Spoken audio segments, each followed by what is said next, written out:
Nada que perder. Ya estamos en estudios con el secretario general del Partido Comunista, Juan Castillo. Juan, muchísimas gracias por venir. Por favor, gracias a ustedes, un gusto. Te podrás imaginar, Juan, de qué vamos a empezar hablando la jornada de hoy, ¿no? ¿Hay algún tema nuevo? Y bueno, es de lo que va la jornada. El Partido Comunista difundió un comunicado el pasado fin de semana en el que condenaba los hechos delictivos en la Intendencia de Artigas y reclamaban al Partido Nacional que asumiera la responsabilidad política e impidiera que quienes hubiesen delinquido asumieran cargos públicos o fuesen candidatos en las próximas elecciones. Ayer, poco antes de que se conociese la resolución de la Corte Electoral, Álvaro Delgado le pidió a Pablo Caram que renunciase y que no fuera candidato, pero fue después de la condena y en una segunda rueda de prensa. ¿Qué pensás de las reacciones que hubo por parte de la dirigencia del Partido Nacional y particularmente de este giro de Álvaro Delgado? Varias cosas. Lo primero es que a nosotros no nos daría todo el tiempo de más de un programa para hablar de los hechos de actos de corrupción o reñidos con lo que es la buena fe en materia de la gestión pública, en materia de los gobiernos, tanto nacionales como departamentales. La verdad que te corte, Juan, recién escuchábamos a Javier que decía que salvo no había en el gobierno. Sí, es impresionante, porque forma parte de todo el circo, ¿no? Forma parte, ¿no? Es un actor. Heber es un actor, ¿no? La verdad que uno miraba ayer te daban ganas hasta de aplaudirlo. Lo cierto es que después no es la práctica consecuente que se mantiene a lo largo de todo este periodo de gobierno que va a pasar a la historia, por eso, uno de los gobiernos más corruptos que hemos conocido en los últimos años, las últimas gestiones, post-dictadura. Entonces, el tema de los golpes que tiene la gestión mala vida, la mala gestión con los recursos públicos, es un problema que ayer lo estuvimos analizando también en el Frente Amplio, no solamente el Partido Comunista con la declaración pública. A mí me parece que en la misma jornada del sábado había salido también, o el viernes de la noche había salido una declaración del Frente Amplio de Artigas, de la departamental de Artigas. Nosotros conversábamos permanentemente con nuestros dirigentes allá, con nuestros ediles, nuestra edila, y manteníamos esa preocupación de que había que hacer público porque ya no se aguantaba más. No es un hecho que sucedió en el último mes, no es un hecho que quedó descolgado, es una sumatoria de hechos que se vienen dando desde el comienzo mismo de la gestión de este intendente Caram y de toda la delegación. Es lo que el despotismo al máximo nivel, colocando a casi todos los familiares directos e indirectos o amigos en gestiones de gobierno. Es denunciar constantemente. Fíjate que para el 2022 el tema ya había tomado tal estado público que las declaraciones de integrantes del gobierno era que había que blindar al intendente. ¿Blindar de qué cosa? ¿Qué es la novedad para el Partido Nacional o para algunos dirigentes del Partido Nacional o para el candidato a la presidencia de la República que aparezca ahora en el 2024 cuando hace más de 2 años estos hechos se vienen denunciando y se manejaban con total impunidad, que es esa una de las grandes preocupaciones, ¿no? Y que nosotros manifestábamos en la declaración pública del sábado. Respaldar la gestión para que no la población, muchas veces postergada en sus demandas, porque estamos hablando del norte del país, una población, el departamento de Artigas, empobrecida a partir de todas estas gestiones, donde que lo salpique alguna industria, algún puesto de trabajo cuesta bastante, donde la mayoría, si no fuera por la cercanía que tiene con la frontera, es muy difícil que puedan hacer rendir alguna pensión magra o alguna jubilación de las que se pagan promedialmente en el Uruguay. Bueno, en el medio de esa situación, otros hacen gala del abuso del poder que mantienen a partir de la gestión pública. Eso no está bien, y no está bien para una gestión de un gobernante, no está bien si es integrante del Partido Nacional o de la coalición de gobierno, que no quedan al margen porque también estaban en conocimiento de esto, pero no está bien para nadie. Esto no es un problema de color político. Si por encima de las ideas políticas, por encima de las ideologías, por encima de los partidos, alguien hace de su función pública esto que se estaba haciendo en Artigas, es condenable, es rechazable y de inmediato hay que actuar y no dejar postergar tanto tiempo. Y esto de Delgado, Juan, porque justamente en realidad sale ayer a hacer este pedido que leía Lucas, pero se da después de sus primeras declaraciones, ¿no? No solamente eso, sino que además ya a la altura de que se hicieron las declaraciones públicas, donde se filtran al menos las declaraciones públicas de Delgado apareciendo, pidiendo la renuncia, todos ya sabíamos que la Corte estaba resolviendo eso dentro del Consejo de Ministros. Ya nosotros estábamos reunidos en el Secretariado del Frente Amplio y ya sabíamos que estaba reunido y que la intención de la mayoría, todos tenemos representantes adentro de la Corte, no es que esté nada filtrándose, ya sabía. Yo ya sabía lo que iba a llevar la compañera nuestra como oposición. Todo el mundo sabía qué era lo que iba a defender, de qué habían estudiado el fin de semana y que estaban convencidos. O sea, entonces, Delgado lo pide cuando ya se sabía que la Corte iba a solicitar. Era un hecho, sí. Entonces, bueno, lo mismo que las declaraciones de Heber, que ese encendido golpearse el pecho en contra de la revolución, que es una vergüenza todavía, afirmando que era el único caso que se le podía indalgar al gobierno del Partido Nacional, cuando el relatorio y el collar tiene varias perlas también del mismo o peor niveles que este, ¿no? Ahora, esto que pasó y sobre todo la forma de reaccionar del Partido Nacional, ¿es algo que se ha repetido durante este periodo de gobierno con diferentes casos? Bastante. Nosotros estamos hablando de un periodo de gobierno en el cual arrancan con situaciones, primero, mientras toda la población estaba prácticamente recluida en sus hogares, los lugares de trabajo cerrados, porque la pandemia nos afectaba, y en esto no tiene responsabilidad del gobierno, no hay una responsabilidad que nosotros estemos inculcándole. Lo cierto es de que se venían haciendo cosas que eran al menos bastante difíciles de defender. Por ejemplo, lo que se comienza a saber posterior a las denuncias públicas en torno a lo que pasaba con Marcet en el caso del pasaporte, ¿no? Esto, ¿a quién hay que achacárselo? La responsabilidad de entregarle un pasaporte a un narcotraficante que hasta el día de hoy sigue siendo noticia en el mundo por ser uno de los principales integrantes del narcotráfico en el continente y en el planeta, porque es apresada ahora su esposa en España. Bueno, vuelve a ser noticia y vuelven acá. Parece que es un problema menor cuando existen dificultades hasta para que cualquier buen vecino, a veces hasta sin recurso económico, quiere tramitar la obra, tiene que dar más vuelta o menos todavía, o más, perdón, un pasaporte. Bueno, en este caso parece que fuera un tema menor, porque en la situación de lo que se había instalado en el cuarto piso de la torre ejecutiva con Astesiano a la cabeza, admitiendo después que delinquió y que lo hizo en complot con otros y están presos y están... Parece que es un tema menor, pero bueno, ¿cuántas cosas se hicieron a partir de allí implicando directamente al gobierno? Porque fue este gobierno, era un hombre de confianza del presidente de la República.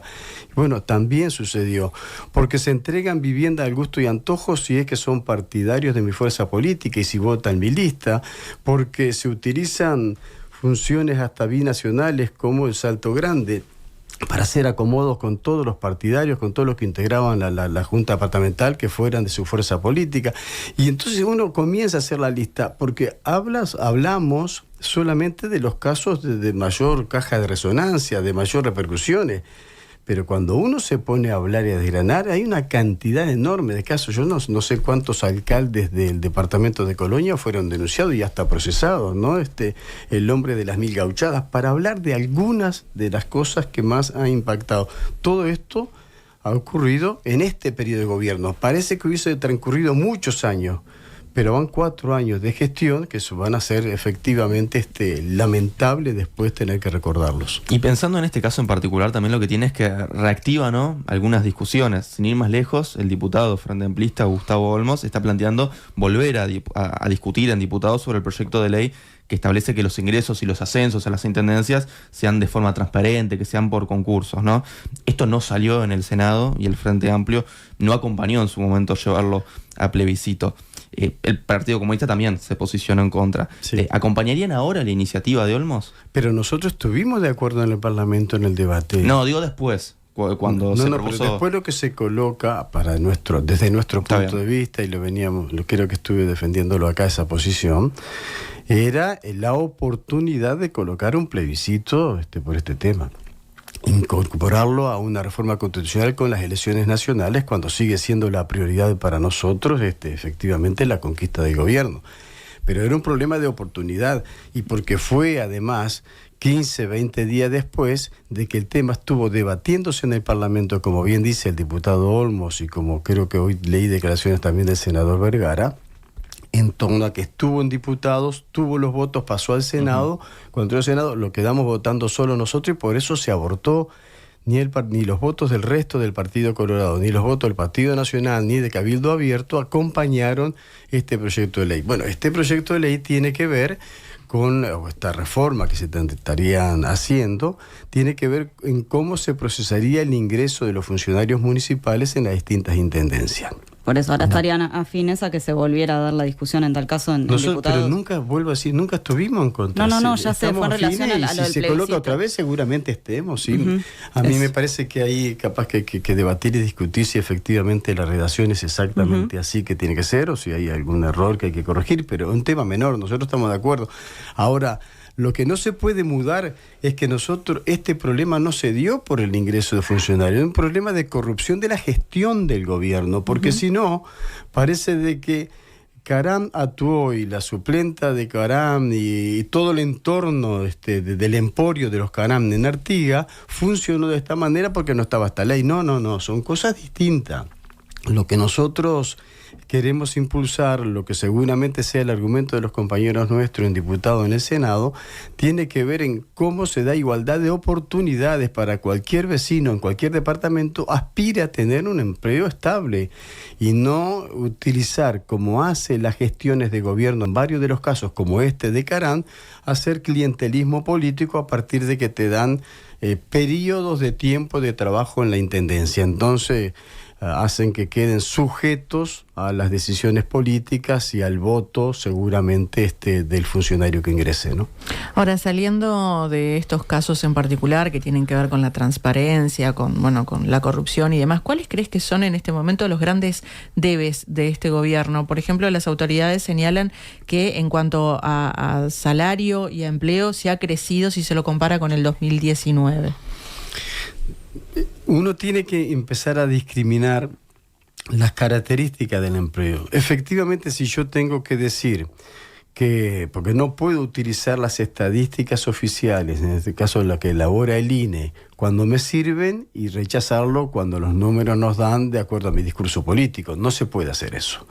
Si son serios los estudios, son serios, efectivamente. Pero acá no olvidemos que se cuenta como trabajo esto desde que en algunos casos se llama la primera experiencia laboral, empleo joven, yo estudio y yo trabajo, barrido otoñal, distintas formas de trabajo muy precario que para la persona, para el hombre y la mujer que no tiene empleo, que no tiene trabajo, que no tiene ninguna forma de ingreso, objetivamente está loco de la vida porque no tenía nada, y entonces tener a veces en medias jornadas de trabajo o trabajar 15 días al mes o poder llevarse un promedio de 15, 20 mil pesos para el hogar, es muy buena cosa porque estaba en cero, no tenía nada y tiene muchas necesidades. Bueno, de hecho ese es el discurso del oficialismo. Digo, dirigentes del oficialismo que han venido acá dicen, está bien, sí, son precarios, pero en relación a la nada, ahora hay empleo. Exactamente, pero esa no es la aspiración del empleo que demandan las trabajadoras y los trabajadores. La calificación, la preparación, la motivación, siempre uno quiere tener un empleo estable en mejores condiciones. Cuando nosotros peleamos, siempre se pelea por un salario digno, por un trabajo digno, con un salario decoroso.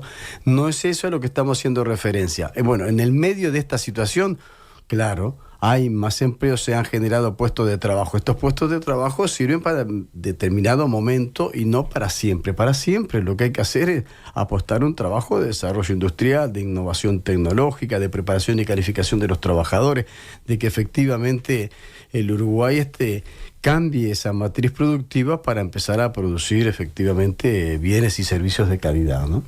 Ahora estamos con otro tipo de problemas, pues también mencionábamos el tema del salario, y ahí el gobierno también dice, no, bueno, hoy estamos mejor que en 2019. Bueno, a ver, si no se ha caído más el salario, si las condiciones no son peores, es porque el movimiento sindical luchó, porque las trabajadoras y los trabajadores pelearon, se organizaron en las negociaciones colectivas, porque tienen conquistas que les permite discutir en mejores condiciones el salario y las condiciones laborales. No porque este gobierno le haya regalado nada, porque en definitiva cada cosa hubo que arrancarla. Decir que termina su periodo con similares características o similares niveles de salario a como tomaron el gobierno en 2019, también es cierto, pero hay que agregarle que en el medio, los 4 años de gobierno, se perdió el salario cayó. La medición que hace el Instituto Cuesta Duarte, la demanda que hacen las trabajadoras y los trabajadores, es que se apoderaron, le faltó a los trabajadores y las trabajadoras entre 2.000 y 3.000 millones de dólares. ¿En dónde están esos recursos económicos? ¿En dónde están el dinero que se apropiaron de los trabajadores cuando cayó el salario durante ese periodo de tiempo y que ahora pueden estar en el último año recuperando, volviendo al mismo nivel del 2019, pero no le van a devolver eso que le estuvo faltando durante 4 años? Eso también es parte de la verdad. Ahora, el Frente Amplio, me imagino que para las elecciones de acá a octubre va a marcar algunos problemas importantes del gobierno. Hablabas del tema de la corrupción. Si hablamos de empleo, estamos diciendo, bueno, precarios, pero hay más. Salarios empató pese a esa pérdida. ¿Cuáles van a ser los errores que va a marcar el Frente Amplio? Mira, más que los errores, porque hoy en día... O la ausencia de políticas. Yo creo que más que nada hay que centrarse en las propuestas, en la elaboración del programa del Frente Amplio, ¿no? Porque una campaña electoral se marca por dos hechos bien relevantes, bien importantes. La primera es lo que estamos haciendo en los medios de comunicación, lo que estamos haciendo en la jornada de hoy, en la mañana de hoy. Es confrontar esta forma de gobernar que se está yendo, que se está terminando, y la propuesta que estamos haciendo nosotros desde el Frente Amplio en qué es lo que aspiramos a tener en un gobierno Frente Amplio. Bueno, aspirar en todo caso a que de una vez por todas, ojalá que no haya más hechos de corrupción, porque esto es un día sí y otro también, noticias de distinto tipo que ha colocado el gobierno, la gestión del gobierno a lo largo de su gestión. Hasta ha habido momentos que hechos tan graves como este de Artigas, que involucra a Caram, dentro de 48 horas, 24 horas, sucede otro hecho que hace que quede minimizado, que quede para el olvido, porque pasamos a ocuparnos de otro. Así ha sido toda la gestión, toda. Cuando nosotros mismos tratamos de hacer un ensayo, ustedes me apuran, hay que ponga 10 de corrido, capaz que me olvido de poner en orden de importancia los 10 o los 15 o los 20 o los 30. Pero hay recordatorios de más de 40 hechos que son efectivamente lamentables de la gestión de este gobierno en cómo utilizó estar al frente, tener la mayoría parlamentaria de la coalición de gobierno. De todas estas cosas, no solamente la parte del Partido Nacional, sino otros integrantes del gobierno que han sido denunciados. Hechos muy graves, ¿no? Que todavía no tienen respuesta. Por ejemplo, la que involucró a la Cancillería, a la vicecanciller, en torno que para cumplir una orden de la presidencia, por lo menos eso fue lo que se dijo, lo que dijeron públicamente, rompieron un expediente para engañar a la justicia, o cómo se reunieron en un local para coordinar los senadores con integrantes del Poder Ejecutivo para tratar de armar una obra de teatro de presentación en una sesión del Senado para engañar también al Parlamento allí y a la justicia. Entonces, todas estas cosas no queremos que ocurra más. Esto es lo que nosotros tenemos que confrontar. Y confrontar con ideas, con apoyo, con propuestas y con iniciativas nuevas que lo tiene elaborado el programa del Frente Amplio de cómo efectivamente nosotros hacemos, como gestión, una mejora en la distribución de la riqueza. El Uruguay, según todos los datos, marcan de que ha crecido económicamente, que ha crecido en el orden de los 10.000 millones de dólares, según las palabras del propio presidente de la República en un mensaje que trasladó al Parlamento. Bueno, a ver, a mí los números no me dan. Si por un lugar la economía del país, el producto del país, creció en el orden de los 10.000 millones de dólares anuales. Si a los trabajadores y a las trabajadoras le faltan en su bolsillo 2 o 3.000 millones de dólares, ¿quién se está quedando? ¿Dónde están esos recursos que no se ven que estén para mejoras de las condiciones de vida de los compatriotas? Esto hay que tomarlo como Frente Amplio, como una referencia para ver en qué situación estamos y cómo se van generando nuevas oportunidades. El rol de las empresas públicas para hablar de una de las cuestiones, el tema de la necesidad de adjudicar mejores presupuestos y más recursos para mejorar la calidad de vida de los uruguayos, tiene que ver cómo se atiende uno de los grandes problemas, un gran déficit que está dejando este gobierno en torno a la pobreza, a la exclusión, a la miseria, que tiene rostro de niño, de niña, de joven, según todos los datos estadísticos que hay, porque es donde está concentrada mayormente la pobreza. Según el propio estudio de la Universidad de la República, marca de que hay un entorno de 40 o 50 mil pobres más, y estos están ubicados en hogares donde hay niños, niñas y adolescentes. Ya vamos a profundizar, Juan, en algunos aspectos concretos de lo que tiene que ver con la plataforma del Frente Amplio de Octubre, pero antes nos gustaría charlar sobre algunos puntos, algunas cosas que hayan dejado las elecciones internas. Ya casi un mes de que se hayan hecho las elecciones, con los resultados sobre la mesa y estudiados. ¿Se podría decir que Carolina Cose sigue representando al Partido Comunista? Al Partido Comunista, eso por un lado, y por otro lado, ¿sigue aglomerando las distintas agrupaciones que respaldaron su precandidatura? Carolina Cose no integra la fila del Partido Comunista. Es una compañera, una gran compañera, muy inteligente, muy capaz, que ha venido haciendo un proceso, no que ha venido ella sola, hemos venido haciendo un proceso de trabajo conjunto desde las elecciones anteriores, las elecciones nacionales anteriores. Hay que recordar que, salvo esta última elección anterior, en la anterior elección, la del 2019, la elección interna, nosotros teníamos nuestro propio candidato a nuestra fila, que era Óscar Andrade, y Carolina Cose era la candidata impulsada por el MPP.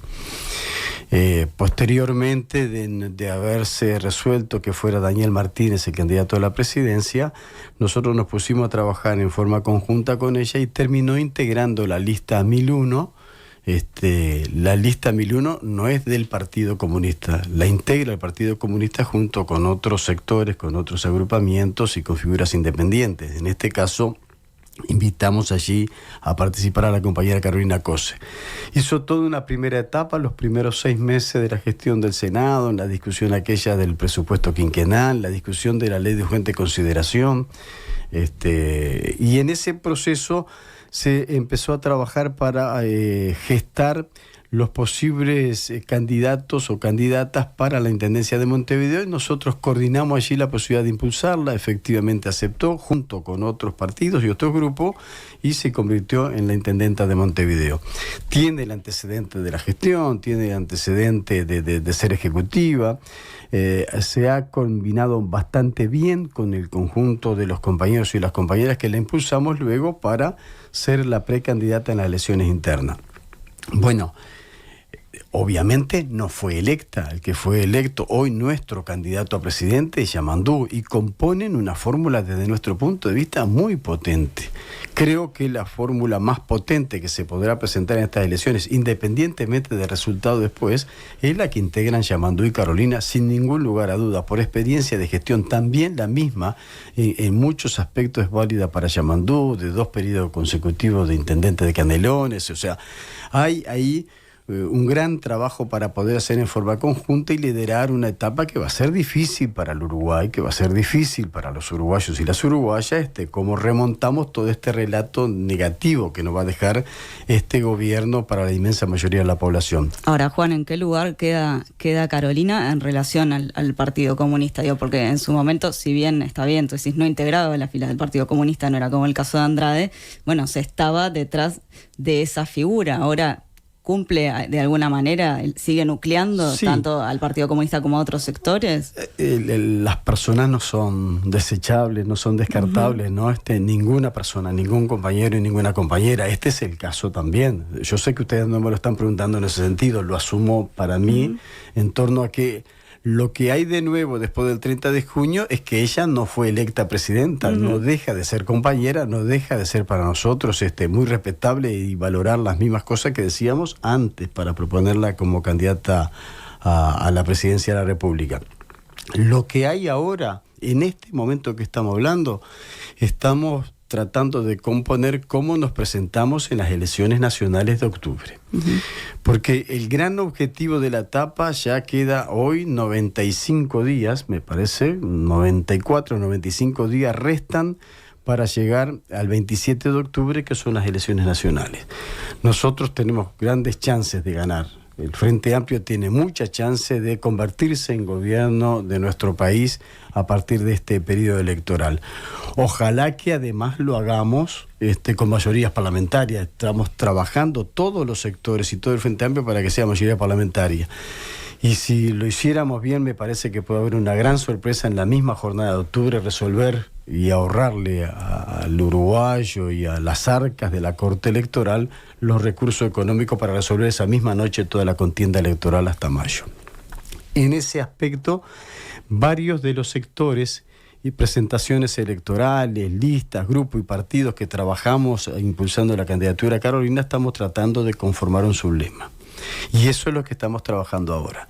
Bueno, hay distintas sensibilidades, hay distintas expresiones, también hay distintas ambiciones desde el punto de vista.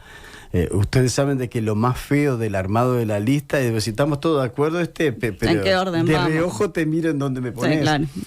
Y quiero ver el lugar de la foto que estoy. Eso es lícito, no es que nos alarme, es cierto que es así, pero bueno, venimos trabajando bien y es muy posible de que nosotros con la lista, la amplia, que impulsaba Carolina Cose, se pueda estar formando también, además de otros, ¿no? De casi todos los sectores. No solamente que estaban allí, esto no es ni cerrado ni es abierto, es cómo contribuimos, cómo ayudamos, cómo potenciamos los votos necesarios para que el Frente Amplio sea gobierno y que Yamandú sea el presidente de todos los uruguayos. Ahora, pensando en las diferentes visiones que justamente se presentan dentro del propio partido, el Frente Amplio ahora tiene que decidir si va a volver a dar libertad de acción o no en cuanto al plebiscito para la reforma de la seguridad social. Sí. ¿Crees que ese es el camino nuevamente? Yo creo que sí. No quiero dejar lugar a dudas. Mi definición es de que sí, y la definición de nuestro partido también. Me parece que de la misma forma que hablábamos en política y las personas en política, también las decisiones políticas en temas estratégicos no se pueden estar mutando, no se pueden estar cambiando cada 3 meses, cada 6 meses. Es sabido que la unanimidad del Frente Amplio está en contra de la reforma que aprobó este gobierno de coalición. La unanimidad. Primero, hay que desechar las dudas o las suspicacias que normalmente la derecha la va a meter. Esto es independientemente de... No estamos aquí para darnos la razón entre los locos y para decir frente a un espejo qué bien que está la declaración que estoy haciendo. Lo cierto es que no hay quien haya defendido dentro del Frente Amplio esta ley ahora, la 20.130, sobre la seguridad social. Actuamos en contra, propusimos alternativas, dimos debate en política, nos movilizamos, participamos junto con los sectores sociales para tratar de revertir lo más negativo de esta ley, a pesar de que todos sabíamos de que en algún momento tenés que echarle mano a la seguridad, al sistema de seguridad social todo, para ver cómo contemplás y resolvés los nuevos desafíos que existen. Pero no era esta ley, porque esta ley actual, el gran problema que tiene, que nadie lo dice, es que la están pagando las trabajadoras y los trabajadores. A lo largo del tiempo la van a pagar solo, la van a financiar solamente las trabajadoras y los trabajadores. Y cuando se pretendan jubilar, si es que lo logran, cada vez lo van a lograr menos. Los trabajadores actuales van a tener mucho más dificultades que nosotros, los que ya estamos jubilados, para poder jubilarse con esta ley. Hay que cambiarla. Para cambiarla se abrieron 2 métodos. El que impulsó el movimiento popular con el PCNT a la cabeza, que es la búsqueda de firmas, construir un plebiscito para reformar la Constitución, y el que el Frente Amplio construyó también por amplísima mayoría en su Congreso, que es comprometerse, lo había hecho ya en un plenario, pero lo ratificó el Congreso, comprometerse a que si nosotros conquistamos el gobierno, el 1 de marzo se asume y el 2 de marzo el presidente de la República instala un ámbito para debatir un gran diálogo social y encontrar la mejor reforma de este actual sistema. Y pensando en uno de estos dos caminos, ¿no? Que es el plebiscito, genera algunas posturas diferentes dentro del Frente Amplio. Sin ir más lejos, días atrás estuvo aquí en este programa el economista Martín Valcorba, que aseguró que no se pueden, que puede que los efectos de la eliminación de los AFAP no se sientan en lo inmediato, pero que a largo plazo implicaría 4 puntos del PBI por año. ¿Ustedes manejan este mismo cálculo? Y en tal caso, ¿de dónde se tomarían o qué habría que sacrificar para compensar esto? Yo tengo opiniones divergentes con esa opinión del compañero Martín Valcorba, pero él sabe que las tengo, lo hemos discutido en la orgánica, él no me convenció, yo tampoco. ¿Pero con esa opinión o con los montos, no Juan?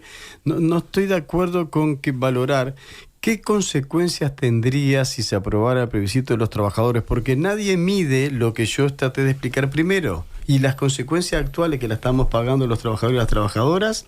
¿Son 4 puntos del PBI por año? Lo pagan, capaz que no es 4, capaz que es 3, capaz que es 2, capaz que es 1, pero el costo... El argumento que puso el gobierno para reformar la seguridad social, la ley anterior, lo que propuso el gobierno es un problema de costos. Le salía muy caro la cobertura a la seguridad social y como sale caro vamos a reformarla. Si una cosa sale caro y hay que reformarla, bueno, pongámonos arriba a la mesa trabajadores, empleadores y gobierno a ver cómo lo resolvemos. De la resolución no se tuvo en cuenta la opinión de los trabajadores, no se tuvo en cuenta la opinión de una parte del espectro político importante como Frente Amplio, y el costo total lo van a terminar pagando solo los trabajadores. Es injusta. Para mí es injusta como está y tratamos de resolverlo. ¿Que podría ser mejor? Bueno, sí, podría ser mejor, pero esta es la elaboración que hicieron los trabajadores. Esto, desde nuestro punto de vista, vamos a ver que lo que ocurre, nosotros vamos a impulsar en Sobrar, nosotros, la 1001 va a colocar la papeleta dentro de la lista de la 1001 y que se exprese soberano. Y nosotros vamos a trabajar con eso. Cuando tengamos la resolución, buscaremos cuál es la forma de financiación. Lo cierto es que lo que no tiene que ser solamente que financien la seguridad social las trabajadoras y los trabajadores.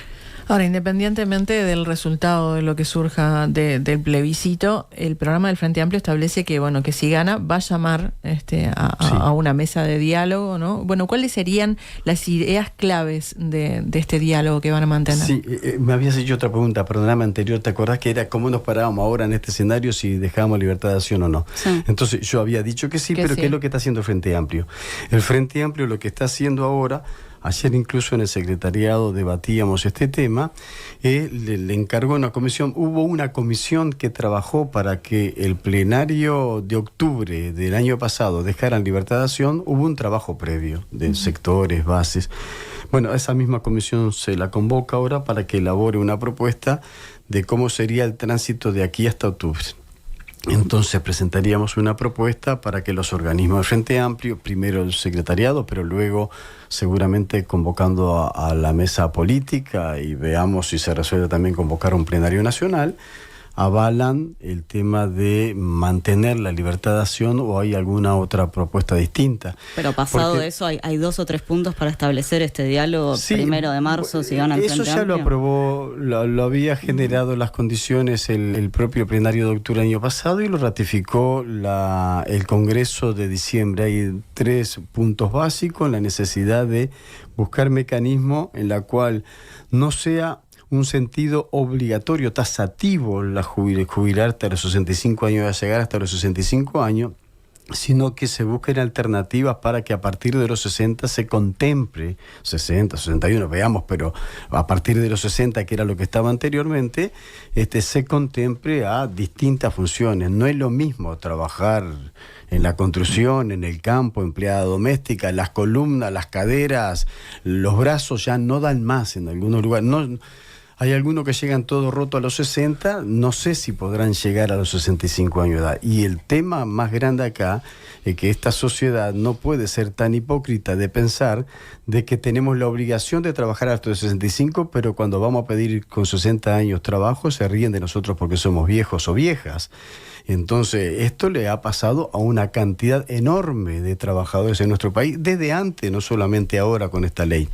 Entonces, bueno, eso no debería ocurrir. Creo que hay que contemplar de qué forma se mejoran las prestaciones de servicios, todas las que da la Seguridad Social, bueno, particularmente para los temas de la discapacidad. La discapacidad no solamente la de nacimiento, sino que la discapacidad que genera después el propio trabajo, que va generando distintos problemas afectando a la salud. Bueno, ¿cuál es la cobertura que se da?